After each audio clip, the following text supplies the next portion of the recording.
Good morning, everyone. It's April 9th, 2012. I finished off my apiary here. I thought I'd take a little look at it, let you see how it came up. Doesn't look too bad. I've put a lot of brush across the back, limbs to cut the wind from the north. We're facing north right this second. So as you can see, a lot of winter winds would be kind of tough on the bees. Want to try to keep them warm, keep them out of the breezes like that, so I piled up brush back there. Also, you see I have 3 hives on their stands. The one on the left and the one in the middle will be working hives. The one on the right, I have 2 extra hives in the barn, 1 extra hive now in the barn and 1 here.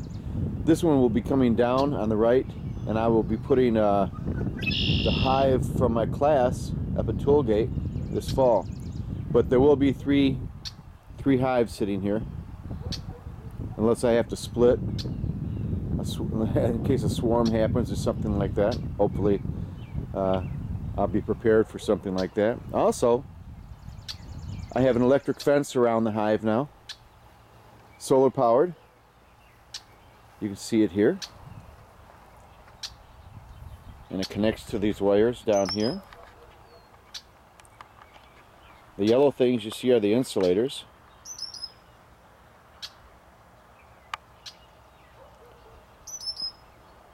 And then the connection is right there. That's rubber tubing around them on the outside so they wouldn't touch the fence or anything like that. I have grounds and leads. The actual lead, the hot side, is the very bottom wire that you're looking at right here. The center wire up here is the ground. That way if an animal tries to dig underneath, first of all, it would touch that hot wire and get a zap from it. And if he tries to get above it, the ground will ground him out to the top wire that's up here across the very top.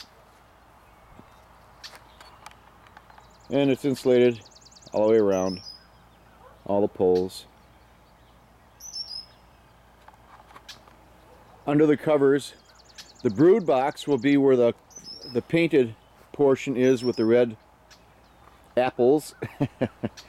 And above that will be feeders.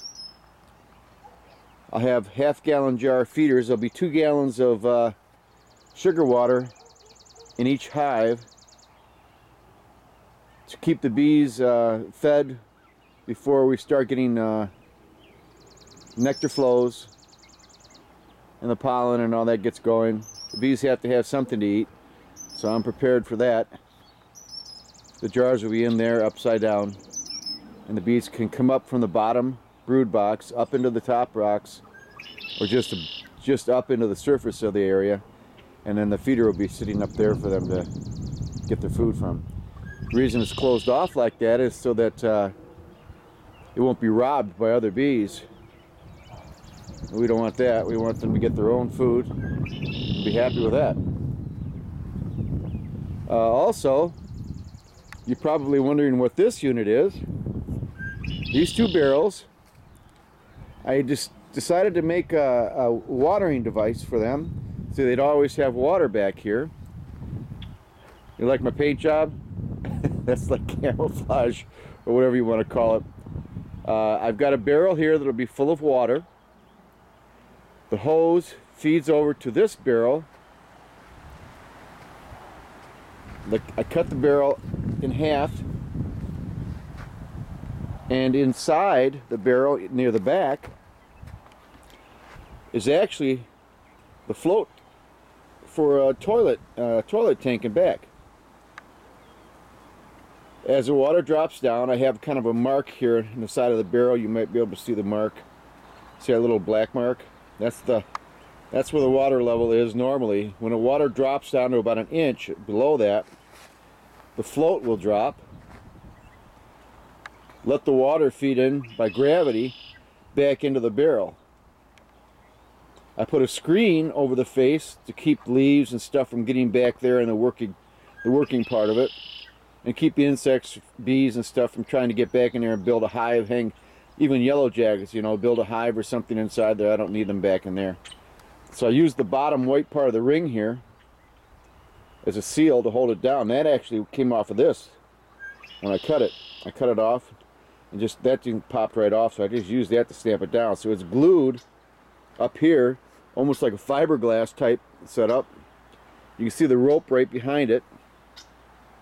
That glued down the top, but if I need to get in there, all I can do is I unscrew the screws on either side, and that ring just slides, comes right out, and then I can raise the fabric up halfway, and I can reach inside there and make any kind of adjustments that I need to. It's sitting on a board, and it's attached right back there to the fill valve. You see that?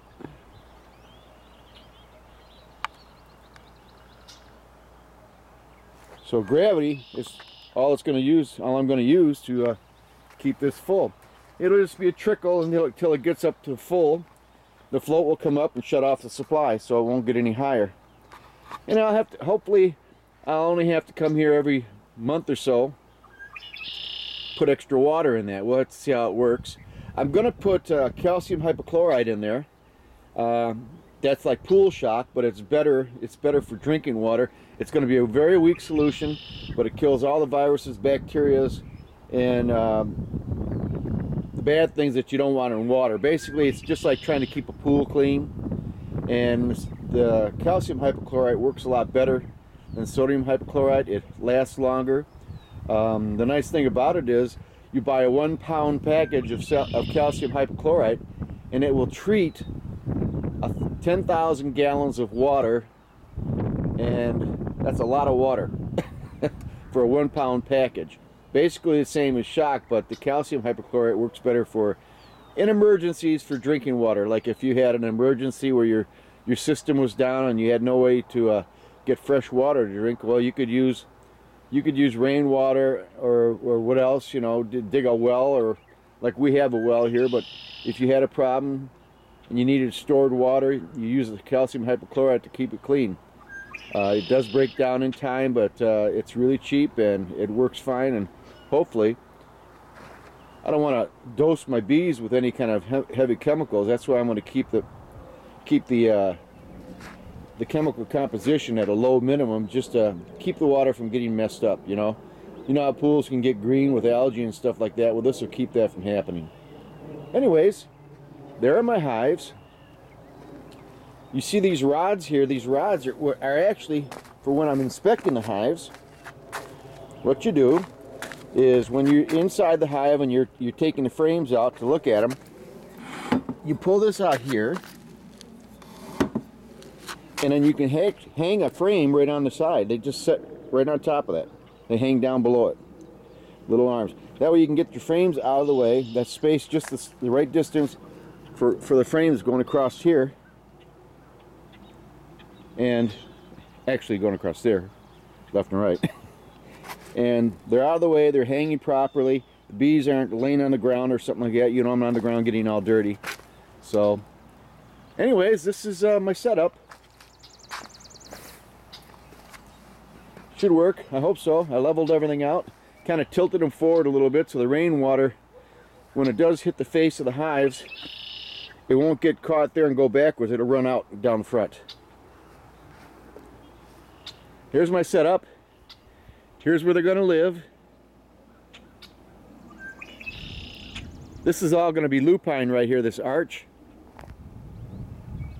And everywhere else you see here, I've tilled it and planted sweet yellow clover.